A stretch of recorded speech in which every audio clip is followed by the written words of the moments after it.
Yo, what's good, Jets Nation? This is NY Jets Media, bringing you guys a brand new series on my channel, and this will be the first episode of my player profiles for the New York Jets. So basically, in this series, I'll be breaking down each individual player per video.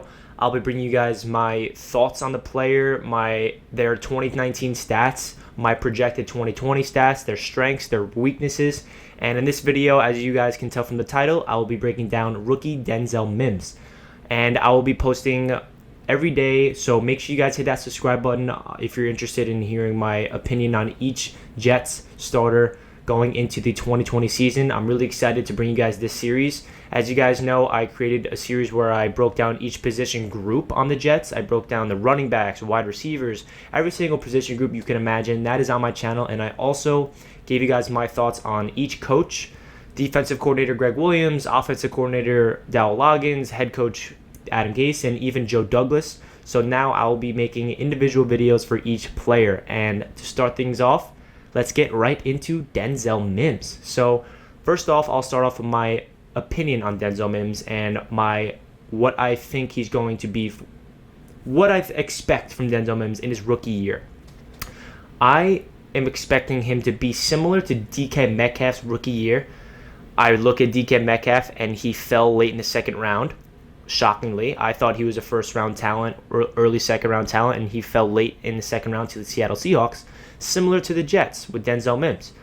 I looked at Denzel Mims as a late first-round, early second-round talent, and somehow he fell all the way to the 59th overall pick to the New York Jets, and we are so lucky to have him on this team. He can develop into our number one target for the next decade. That's how much potential Denzel Mims has. He has all the tools you want in a number one option. He has the size. He's 6'3". He has the length. His arms are just ridiculously long. He ran a 4.38 speed. He had the fastest three-cone drill at the combine out of any receiver. So he's freakishly athletic. He has the size. He has good hands. And I think his rookie year, he's not going to just explode and become one of the greatest wide receivers to ever play the game, obviously. I think he's going to have a solid year, his rookie year, and then every year he's going to get better and better, and I think he can develop into an elite wide receiver in this league in the future. So going right into Denzel Mims' stats. In 2019, Denzel Mims racked in 66 receptions, had 1,020 total yards, and 12 touchdowns in his last year at Baylor. Those are solid numbers for a wide receiver. If he can match those numbers even close on the Jets for like 1 or 2 years, I would be so happy. 12 touchdowns, double-digit touchdowns is not easy to accomplish. 1,000-yard season in college is not the easiest thing to do. So obviously his 2019 stats shows that he is potentially going to be really good. And also in Baylor, he got progressively better each year, so he can even progressively get better in 2020 in the NFL and put up solid numbers. So here are my projected 2020 stats for Denzel Mims. I think he can rack in around 59 receptions, 858 yards, and 7 touchdowns. So he's a rookie, so I'm not going to project him to break out immediately and have over 1,000 yards, over 10 touchdowns, because that's just unrealistic. I think Denzel Mims will have an immediate impact on this offense and will have an immediate connection with Sam Darnold, because I think Sam Darnold has not yet had a guy like Denzel Mims that's long and athletic on the outside who can just throw the ball up and go get it.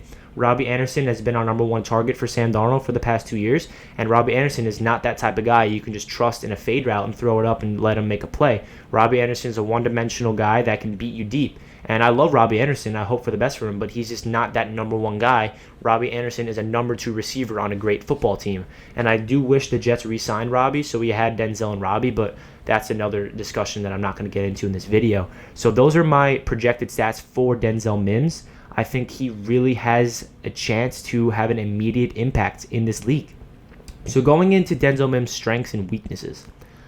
Going to his strengths, he has the size, the speed, he's great at contested catching, and he has long arms. Those are all valuable strengths, and those are things that you need to have in the NFL to excel at a high level. You need to have size to go against your opponent and be more physical than them, because especially when you're a rookie, you're going to go against way better athletes, bigger people. And I feel like Denzel Mims' physicality is 6'3". He's going to be taller than most corners. He's going to be able to bully other opponents and just be a man amongst boys immediately. He has the speed. He ran a 4.38 in the combine at 6'3". That's just unheard of. He's great at contested catching. He goes up and gets the ball at the high point in the end zone, and he also has long arms, so he has great body control. He can torque his body and just reel in the ball from any direction. Going into his weaknesses, he did battle with drop issues throughout his career in Baylor. I think this is something he'll have to develop and get more consistent with his catchings. He did drop some wide open passes, so that's definitely you have to have a red flag on. And his route running, I don't think this is an extreme weakness. It's just something that I want to see him work on so he can expand his route tree and become more than just a go route, because I feel like in Baylor, he always was going on go routes and he didn't really have that much routes to him.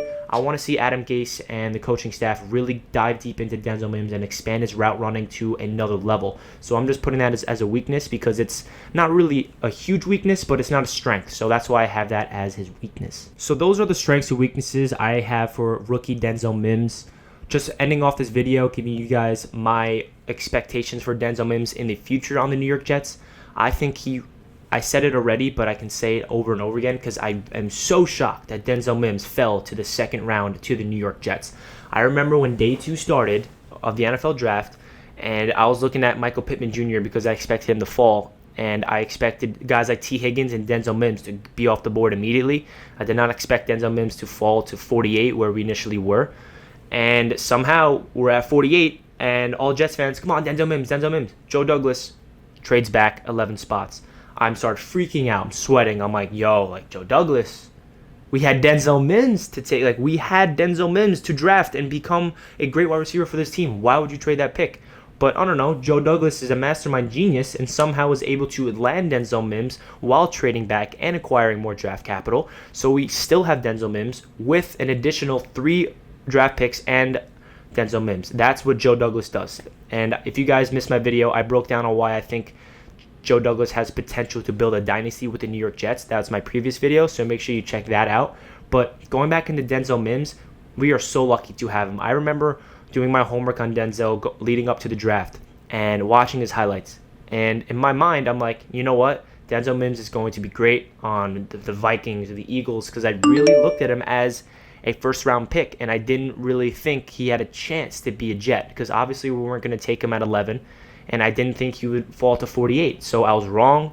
Denzel Mims is a New York Jet, and I think he has potential to develop into our number 1 target for Sam Darnold for the foreseeable future. In his rookie year, he's not going to be the guy that's going to get all the targets because we have Rashad Perriman, Jameson Crowder is going to get a lot of targets, and now healthy Chris Herndon and Ryan Griffin, and now Le'Veon Bell is going to get more targets in the passing game, hopefully. So I don't think Denzel Mims is going to be our number 1 receiver immediately, but I do see Denzel Mims developing into our number 1 receiver in the next 2 to 3 years. Leave a comment down below what you guys expect from Denzel Mims in his rookie year, and also do you think he will be our number 1 receiver moving forward? And are you high on him? Do you have a little worries? Do you agree with my strengths and weaknesses? Let me know your thoughts down below. I love hearing you guys' comments. And stay tuned for my next video. I will be bringing you guys my player profile on Quinnen Williams. So make sure you hit that subscribe button if you're new to the channel to keep up with my Jets content, and hit that notification bell if you want. With that being said, that does it for this video. I will catch you guys in my next one. Let's go Jets! Peace.